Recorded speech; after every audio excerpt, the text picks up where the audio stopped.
आयशा कौर पंजाब के एक सिख घराने से ताल्लुक़ रखती थी और एक पुलिस अफसर की बीवी थी। तो उनका शौहर उससे बहुत मोहब्बत करता था, लेकिन वो हर वक्त बीमार रहती। तो उनके शौहर ने उनका बहुत इलाज करवाया और पूरे इंडिया में उनका इलाज करवाया, लेकिन वो ठीक ना हुई। किसी ने उनको बताया कि मलीर कोटला में कोई मुसलमान बाजी रहती हैं, तो उनके पास जाओ, शायद तुम्हें शिफा मिल जाए। तो उनका शौहर उनको लेकर मलीर कोटला गया।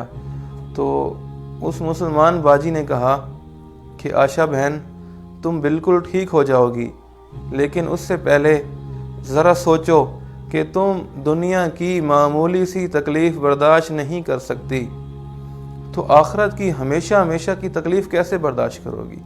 मरने के बाद हमेशा हमेशा की जहन्नुम की आग को किस तरीके से बर्दाश्त करोगी? तो उसने कहा, उस आग से बचने का क्या तरीका है? उन्होंने कहा, तुम मुसलमान हो जाओ, उस अल्लाह को, खालिक कायनात को एक अकेला मान लो, ये कह दो कि वो वहदहू ला शरीक है और मोहम्मद मुस्तफ़ा सल्लल्लाहु अलैहि वसल्लम उसके नबी हैं, रसूल हैं, तो तुम मुसलमान हो और तुम्हें हमेशा हमेशा की आग में नहीं जलना पड़ेगा। उसने कहा, मैं ठीक तो हो जाऊंगी। तो बाजी ने कहा, तुम हमेशा के लिए ठीक हो जाओगी, इस जहान में भी आखिरत में भी। तो उसने कहा, मैं अपने शौहर से पूछ कर आती हूँ। शौहर के पास गई। शौहर ने कहा कि देखो, तुम ठीक हो जाओ, बेशक तुम इस्लाम कबूल कर लो, मुझे कोई एतराज़ नहीं। तो वो गई और फिर उन्होंने कलमा पढ़ा, वो मुसलमान हुई और उनका नाम आशा से आयशा रखा गया। उनका नाम आयशा रखा गया और कलमे को एक पेपर पर लिख कर उनको दे दिया गया।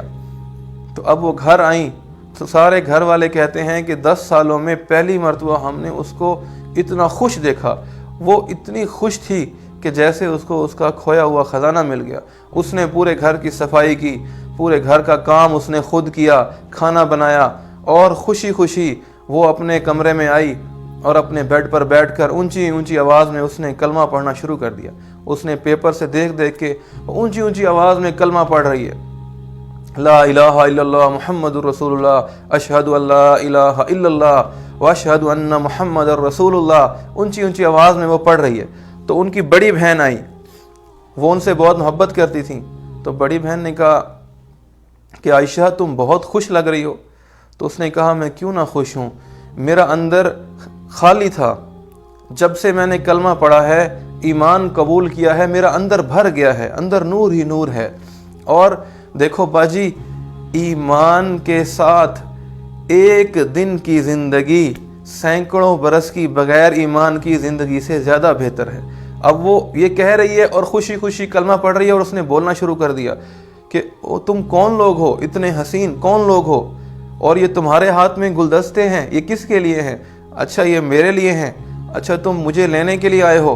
बस ये कहते कहते उसकी रूह परवाज़ कर गई, उसका इंतकाल हो गया। तो उनकी बाजी ने उनको ख्वाब में देखा कि एक खूबसूरत जन्नत का महल है और उसके तख्त पर बैठी हुई हैं और हसीन व जमील उन्होंने लिबास पहना हुआ है और बिल्कुल शहजादी लग रही है। तो बाजी ने पूछा कि ये क्या है?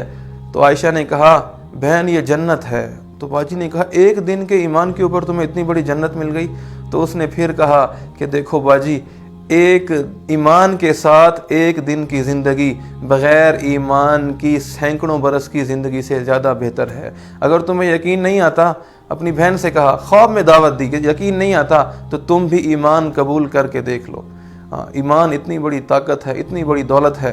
तो एक जुमला, वो मलीर कोटला वाली बाजी का एक जुमला उसको इस्लाम में दाखिल कर गया, उसको हमेशा हमेशा के लिए कामयाब कर गया। बेचारी हमेशा हमेशा की जहन्नुम से बच के, हमेशा की जहन्नुम से बच के हमेशा की जन्नत में चली गई। कितने हमारे बहन भाई हैं जो हमारे मुंतज़िर हैं, एक जुमले के मुंतज़िर हैं, हमारे मीठे बोल के मुंतज़िर हैं।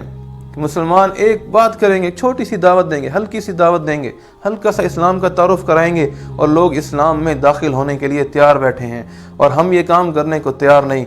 जिस काम के लिए अल्लाह ने भेजा था वो हम कर नहीं रहे। अगर हम अपना मकसद पूरा नहीं करेंगे तो वो सब कुछ होगा जो अब हो रहा है हमारे साथ। हर चीज़ का एक मकसद होता है। ये पंखे का मकसद है हवा देना, जब तक ये हवा देता रहेगा हम इसको अपने सरों के ऊपर रखते हैं, ہم اس کو صاف کرتے ہیں، اس کا خیال رکھتے ہیں۔ جب یہ ہوا دینا بند کر دیتا ہے تو اٹھا کر کوڑے دان میں ڈال دیا جاتا ہے۔ اسی طرح ہم نے اپنے مقصد کو چھوڑ دیا، آج ہم کوڑے دان میں ڈال دیے گئے۔ پوری دنیا میں ہمارے ساتھ جو ہو رہا ہے وہ ہم سب کے سامنے ہے۔ اللہ تعالی ہمیں اپنے مقصد پر واپس لے آئے۔ ہمارا مقصد، اس امت کا مقصد دعوت دینا ہے، دعوت اللہ، لوگوں کو اسلام کی طرف بلانا، یہ اس امت کا مقصد ہے۔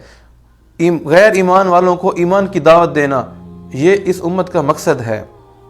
میری زندگی کا مقصد تیرے دین کی سرفرازی، میں اسی لیے مسلمان، میں اسی لیے نمازی۔ اللہ ہم سب کو عمل کی توفیق عطا فرمائے۔